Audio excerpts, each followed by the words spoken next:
Assalamualaikum warahmatullahi wabarakatuh. Di sini saya akan menjelaskan mengenai tutorial maupun langkah-langkah dalam Google Classroom.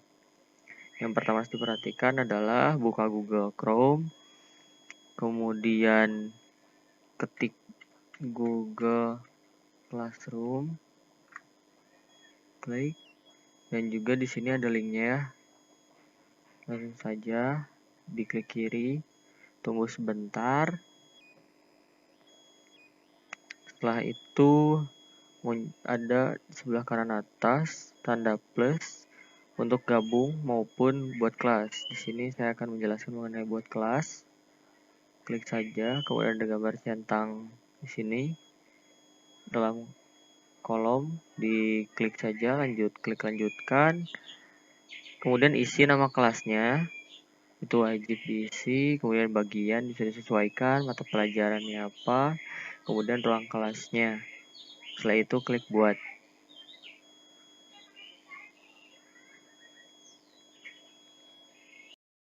Selanjutnya di sini saya akan memberikan langkah-langkah cara memasukkan siswa ataupun guru lainnya di dalam Google Classroom. Kelas sudah terbuat, kemudian anggota, kemudian sudah ada siswa di sini, dan juga cara menambahkannya. Untuk menambahkan guru lainnya bisa ditambah pojok sebelah kanan atas baris dengan tulisan guru. Kemudian ketik email guru tersebut, lalu klik undang. Dan juga cara untuk memasukkan siswa lainnya, bisa undang siswa, kemudian link undangannya sudah tertera ya, tinggal disalin, klik salin, ataupun ketik nama atau email dari siswa yang akan dimasukkan ke kelas Google Classroom. Klik undang.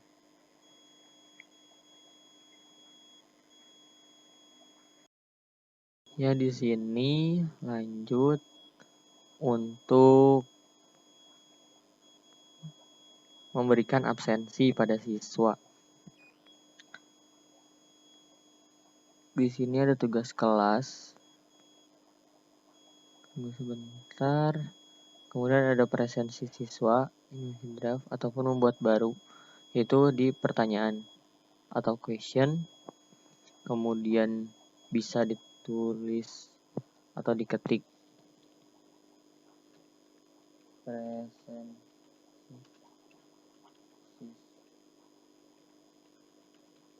presensi siswa. Kemudian di sini bisa pilihan ganda ya.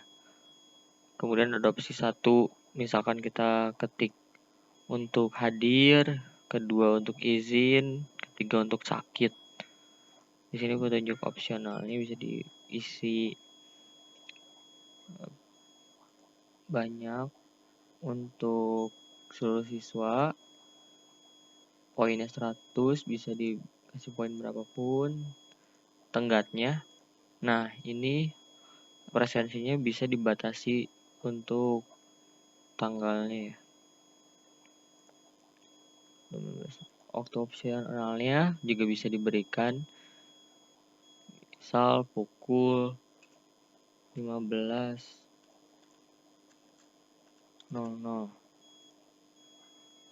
Kemudian topiknya. Kemudian di sini bisa dijadwalkan. Kemudian bisa langsung klik tanyakan. Ya, kemudian di sini saya akan menjelaskan untuk memberikan materi kepada siswa. Klik tugas kelas, kemudian di sini ada tanda plus dan buat, klik. Kemudian di sini di kolom ada terdapat tulisan materi ya, klik saja. Nah, di sini kita bisa beri materi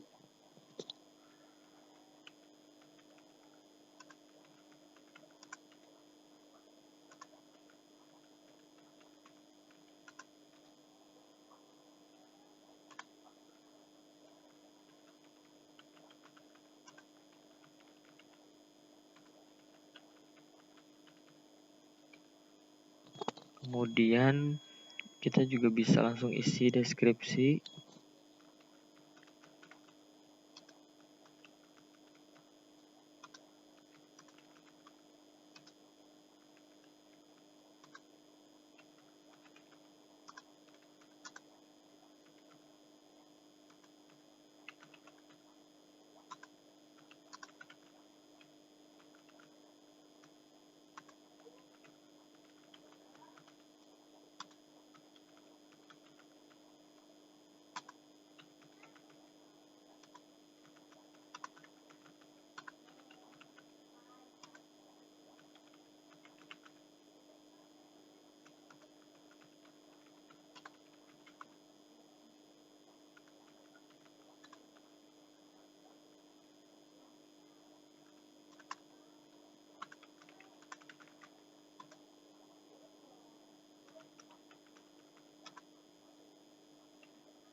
Nah, setelah itu kita bisa menambahkan juga materi dari file, kemudian browse sini, kemudian cari materi yang akan diberikan. Nah, misalnya ini ya. Nah, setelah seperti ini berarti tandanya materi PowerPoint sudah masuk ya. Cepat semua siswa ketik dan langsung saja klik posting. Sebentar dan materi pun sudah terposting. Seperti itu. Saya akan memberikan penjelasan mengenai memberi tugas kepada siswa dalam Google Classroom. Caranya itu ketika awal masuk kelas, klik di sini terdapat tugas kelas, klik. Kemudian di sini ada buat. Kemudian di sini ada tugas, bisa tugas seperti biasa ataupun tugas kuis. Nah, di sini saya akan menjelaskan mengenai tugas biasa saja. Judulnya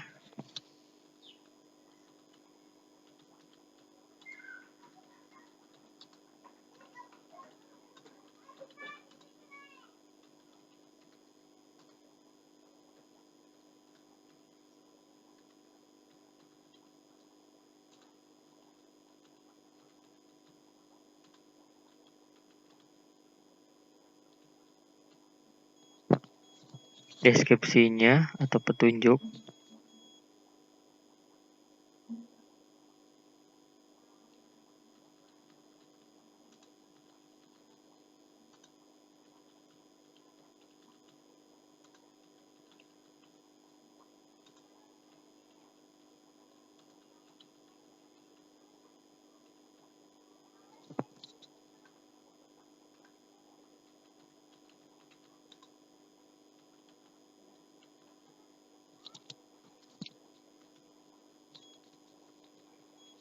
Nah, di sini poinnya bisa langsung diisi, berapa yang bisa dimasukkan untuk semua siswa, tenggat batas waktunya, misal 15 November ya, waktu operasionalnya misal jam 10.00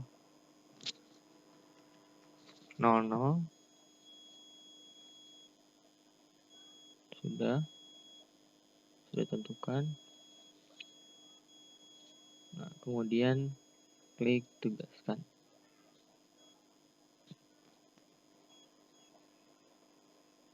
Nah, tugas telah dikirimkan kepada para siswa. Seperti itu. Kemudian saya akan memberikan langkah-langkah bagaimana membagikan link Google Meet di Google Classroom. Itu caranya bisa dibagikan di sini. Sebelumnya buat dulu ruang diskusi di Google Meet. Klik, kemudian klik rapat baru, mulai rapat instan.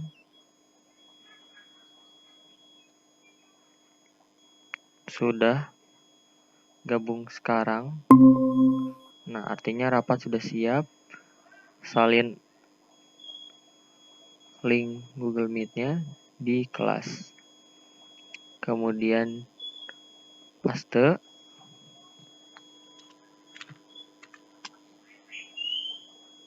Posting. Nah, ini artinya sudah bisa siswa untuk masuk dan bergabung dalam Google Meet. Klik, langsung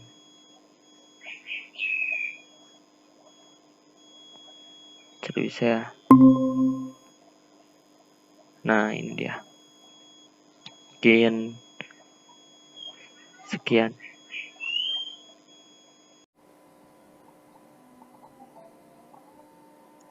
Yuk mulai. Assalamualaikum warahmatullahi wabarakatuh. Selamat pagi anak-anak, bagaimana kabarnya semua? Selamat pagi Pak, Alhamdulillah baik. Ya, semoga pagi, semuanya dalam keadaan yang sehat dan tetap semangat ya. Sebelum memulai pembelajaran, mari kita berdoa terlebih dahulu. Nah, kira-kira di sini ada gak yang mau memimpin? Siapa? Saya Pak. Ya, silahkan kepada Hadijah, dipersilahkan untuk memimpin doa. Teman-teman, sebelum belajar, mari kita berdoa. Berdoa dimulai.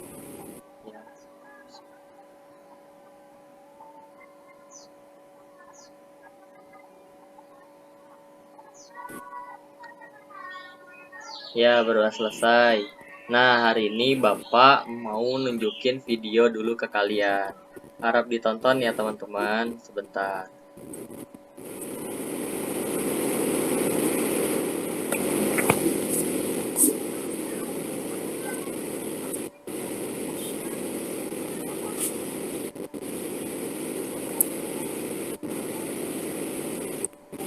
Ada suaranya nggak kira-kira?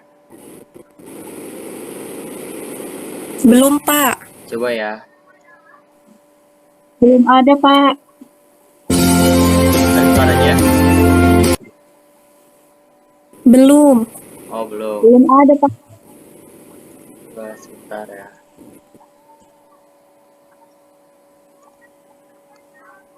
Coba lagi.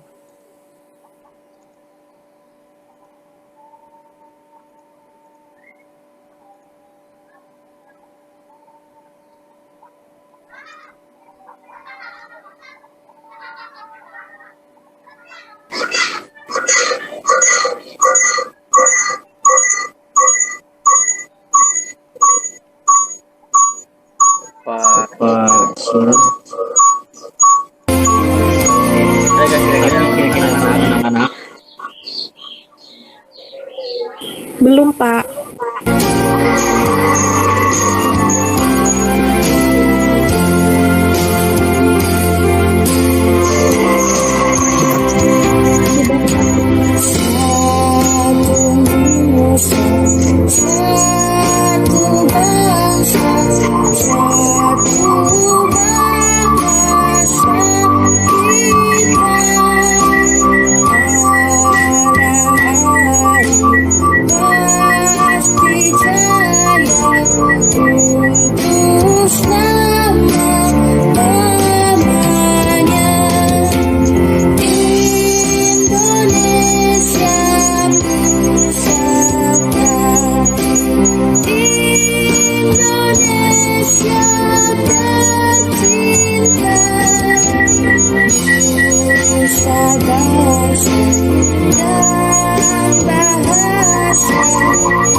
tadi anak-anak videonya? Apakah tadi ada suaranya? Ada, Pak. Ya, sekarang anak-anak, hari ini Bapak akan mengulas materi minggu lalu yang telah Bapak share melalui Google Classroom. Apakah kalian masih ingat dengan materinya? Masih, Pak. Nah, kira-kira tentang apa? Tentang keragaman budaya bangsaku. Nah, bagus. Sedikit Bapak akan menjelaskan bahwa Indonesia itu memiliki keanekaragaman. Keanekaragaman dalam hal apa saja kira-kira anak-anak yang kalian tahu?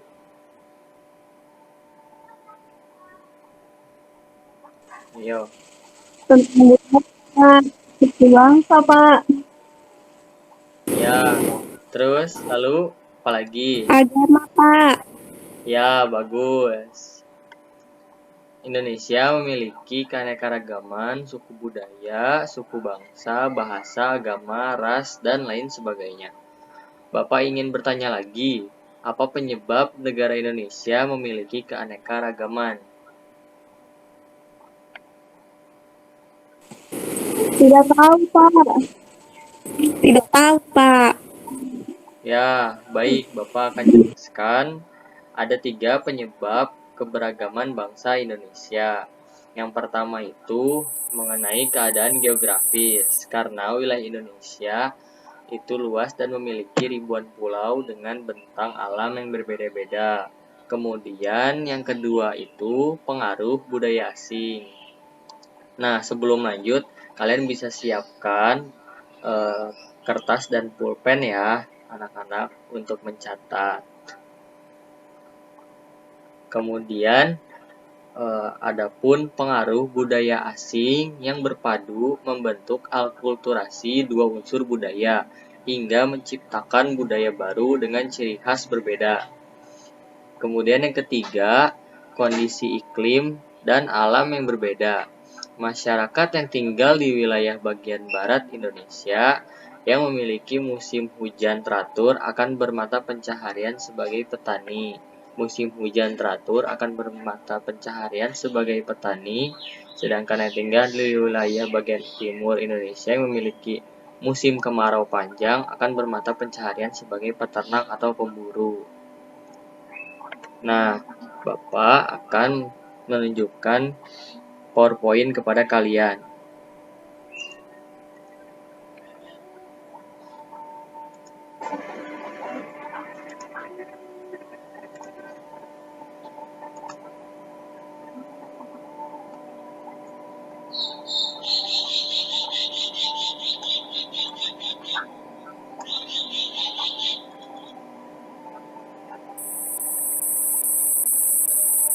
Apakah sudah ada teman-teman?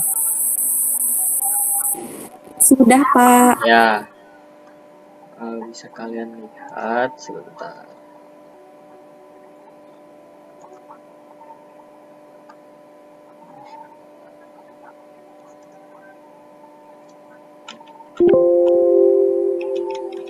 Di sini akan Bapak tunjukkan mengenai keberagaman budaya. Ada rumah adat, tarian daerah, adapun khas makanan dari daerah masing-masing, ada keragaman suku bangsa. Nah, kira-kira untuk keanekaragaman suku yang terlihat apa saja yang dalam gambar kira-kira? Orang Sunda. Ya, betul. Itu masuknya ke dalam pakaian ya, kesenian. Adapun angklung itu dan juga gendang itu masuk ke kesenian daerah.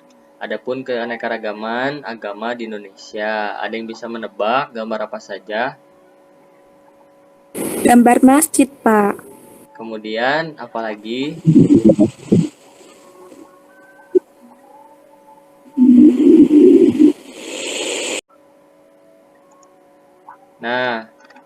Kira-kira ini gambar apa? Ada yang tahu? Gambar tari saman, Pak. Ya, ini merupakan keanekaragaman budaya, rumah adat, kemudian tarian daerah, dan makanan khas daerah. Gitu ya. Bangsa dan agama dan keragaman budaya. Mungkin itu saja materi yang dapat Bapak sampaikan. Paham nggak kira-kira semuanya? Apa ada yang ingin bertanya? Pak, saya mau tanya dong, Pak. Ya, silahkan. Kalau untuk manfaat dari keragaman budaya bagi suatu bangsa itu sendiri, apa ya, Pak? Ya, izin menjawab. Memperkaya kebudayaan suatu bangsa, meningkatnya pendapatan negara dari sektor pariwisata, menjadi ciri khas suatu bangsa, mempererat tali persaudaraan dan persatuan suatu bangsa, serta menjadi sarana hiburan yang positif dan juga baik. Ada yang ingin memberikan kesimpulan untuk pembelajaran hari ini?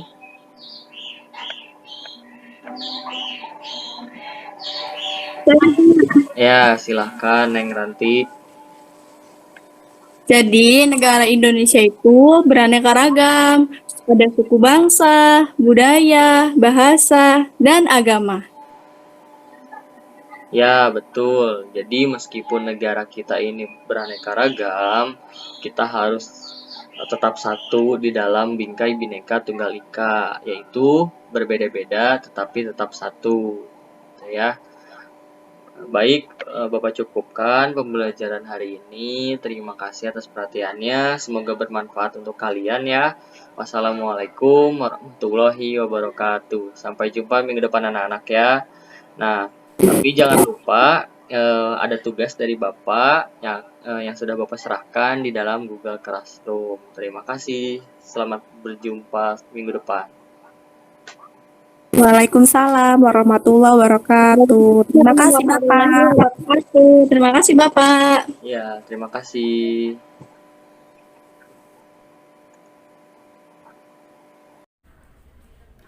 Mengapa Google Classroom dapat dikatakan sebagai Learning Management System atau LMS? Google Classroom merupakan sebuah layanan web yang dikembangkan oleh Google dan dirancang untuk merampingkan proses berbagai file antara guru dan siswa. Aplikasi Google Classroom sendiri digunakan karena menawarkan kemampuan lebih untuk dapat sekaligus membantu para guru untuk mengelola tugas-tugas kelas, menilai hasil akhir, serta memberikan saran dan masukan untuk para siswa. Google memberikan panduan atau langkah-langkah untuk memulai menggunakan Classroom dalam Google Blog. Google Classroom dikenal sebagai kelas virtual, di mana para guru dan siswa dapat melakukan pembelajaran jarak jauh atau PJJ. Google Classroom juga sangat berkaitan dengan Learning Management System atau LMS. Apa itu Learning Management System atau LMS? Merupakan software perangkat lunak yang digunakan sebagai sarana untuk pembelajaran berbasis online dan menganut prinsip virtual atau pembelajaran berbasis online. Maka dari itu, Google Classroom juga termasuk dalam Learning Management System. Perlu kita ketahui bahwa Learning Management System atau LMS adalah menyediakan infrastruktur dan sistem pembelajaran yang tepat guna dari dimensi waktu, biaya, dan juga kualitasnya. Bertujuan untuk mendukung proses pembelajaran yang mampu menjaga ketersediaan sumber daya manusia dengan kapasitas dan talenta yang selaras untuk mendukung pencapaian kinerja dan kebijakan strategis perusahaan. LMS adalah tools internalisasi dari pengetahuan kritis yang telah dikelola melalui kegiatan knowledge management. Menggunakan aplikasi dari Google Classroom menjadi pilihan dari sekolah-sekolah, universitas, dan lembaga pendidik lainnya sebagai pilihan utama mereka di tengah pandemi COVID saat ini. Karena para peserta kelas tidak lagi perlu keluar rumah untuk berinteraksi dan belajar di kelas. Selain itu juga, Google Classroom mempunyai banyak fitur yang praktis, efisien, dan terjamin keamanannya. Kelas pembelajaran akan tetap tersimpan meski secara online, Interaksi guru dan siswa juga akan tetap terjadi dengan baik. Pembelajaran akan terasa lebih mudah mengingat Google Classroom ini juga dapat diakses di mana saja dan kapan saja.